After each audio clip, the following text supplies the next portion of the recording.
আসসালামু আলাইকুম। আমি আজকে খুবই স্পেশাল একটা বিরিয়ানি করছি। আমরা তো সাধারণত বিফ দিয়ে করি, ল্যাম দিয়ে করি, চিকেন দিয়ে করি। আজকে আমি করছি ডিম আর আলু দিয়ে। অনেক মজা, অনেক মজা, মানে এত মজা যে আমার ছেলেরা তো বললো যে আম্মু এভাবে করে সবসময় করবা। অনেক টেস্ট হয়েছে আর ভাবলাম আপনাদের সাথে শেয়ারটাও করি। প্রথমে আমি একটু তেল দিয়ে পেঁয়াজগুলোকে কেটে দিয়ে দিলাম। এখানে দুটো বড় বড় পেঁয়াজ আমি পেঁয়াজের বেরেস্তা করে তুলে নেব, কারণ আমি বিরিয়ানিতে ইউজ করবো আজকে পেঁয়াজের বেরেস্তাগুলো। তুলে নেওয়ার পর সেম প্যানের মধ্যেই আমি কিছু আলুকে কেটে নিয়েছি, আলু ভেজে নিব।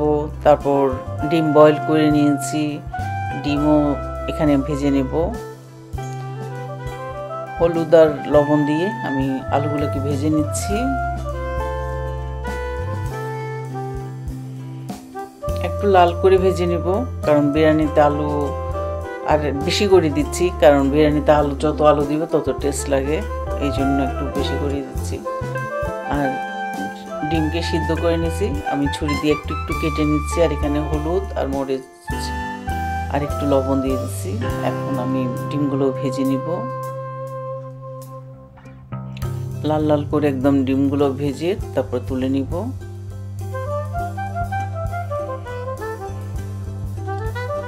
আর সেম প্যানের মধ্যেই আমি এখন দিয়ে দিব, এখানে আমার ডিপ ফ্রিজে কিছু পেঁয়াজ এবং কাঁচামরিচ বাটা ছিল, ওগুলো দিয়ে দিব। এগুলো ডিপ ফ্রিজে রাখা, ওখান থেকে বের করে নিয়েছি। পেঁয়াজ বাটাগুলো দিয়ে দিলাম, একটু ঘি দিয়ে দিছি, তারপর তেজপাতা, দারচিনি, এলাচি দু তিনটা করে দিয়ে দিচ্ছি। সব দিয়ে আমি একটু ভালো করে কষাই নিচ্ছি। এরপর পেঁয়াজগুলো একটু যখন ভাজা হবে তারপর দিয়ে দিচ্ছি হাফ চামচ হলুদের গুঁড়া, হাফ চামচ মরিচের গুঁড়া, 1 চামচ জিরের গুঁড়া এবং 1 চামচ ধনিয়ার গুঁড়া। আমি মরিচ এবং হলুদ খুবই অল্প ইউজ করছি। আর দিয়ে দিচ্ছি গরম মশলা 1 চামচ দিয়ে আমি মশলাটাকে ভালো করে একটু কষাই নিব।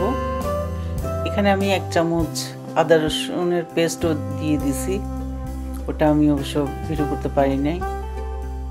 তারপর জয়ত্রী জায়ফলের গুঁড়ো দিয়ে দিছি। তারপর দিয়ে দিব টক দই, এখানে আমি টক দই দিয়ে দিব হাফ কাপের মতো। এই যে ন্যাচারাল ইয়োগার্ট, সেটা ওইটাই দিয়ে দিচ্ছি। দিয়ে যখন 2-4 মিনিট ভালো করে একদম তেলটা উপরে উঠে আসবে, কষানো হয়ে যাবে, তারপর দিয়ে দিব ডিমগুলা, কারণ আমি ডিমটি এখানে এখন রান্না করে নিব।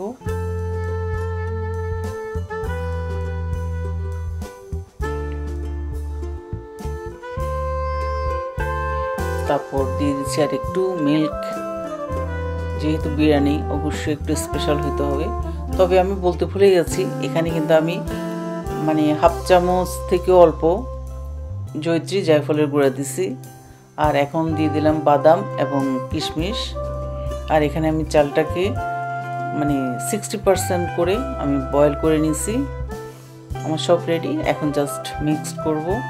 প্রথমে কিছু আমি চাল দিয়ে ভাতটা দিয়ে দিলাম পাতিলের মধ্যে। তারপর এখন দিয়ে দিচ্ছি ডিমের ঝোল,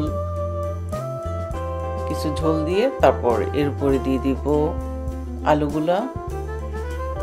মিক্সটা অবশ্য নিজের কাছে যে যেভাবে মিক্স করতে চান। আমি আলুগুলা দিয়ে দিচ্ছি, একদম চারিদিকে মিক্সড করে দিব। এরপরে দিয়ে দিব ডিমগুলো,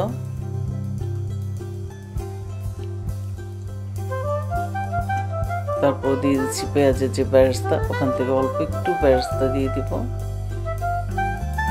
তারপর দিয়ে দিব বাকি যে রাইসটা আছে ওটা। এখানে আমি 3 পট চালের ভাত করছি। চালের উপরে আমি কিছু পাউডার মিল্ক দিয়ে দিচ্ছি। এই পাউডার মিল্ক দেওয়ার জন্য বিরিয়ানিটার টেস্টটা অন্যরকম মজা। আর এখানে আমি ফুড কালার আর কেওড়া জলের সাথে মিশিয়ে নিয়েছি। এখন ফুড কালারটা দিয়ে দিলাম, উপরে একটু বেরেস্তা ছিল, ওই বেরেস্তাটাও দিয়ে দিয়েছি। এরপর আমি 30 মিনিটস দমে রাখবো। দমে রাখার পরে দেখেন আমার বিরিয়ানিটা কি সুন্দর হয়েছে, আলু খুব সুন্দর সিদ্ধ হয়েছে, সব কিছু প্রপারভাবে হয়ে গেছে আর এত টেস্ট হয়েছে। অবশ্যই একবার হলেও রান্না করে দেখবেন, ভীষণ মজা। আজকে পর্যন্তই, আশা করছি ভিডিওটা ভালো লাগবে। ভালো লাগলে অবশ্যই লাইক করবেন, শেয়ার করবেন। আল্লাহ হাফিজ।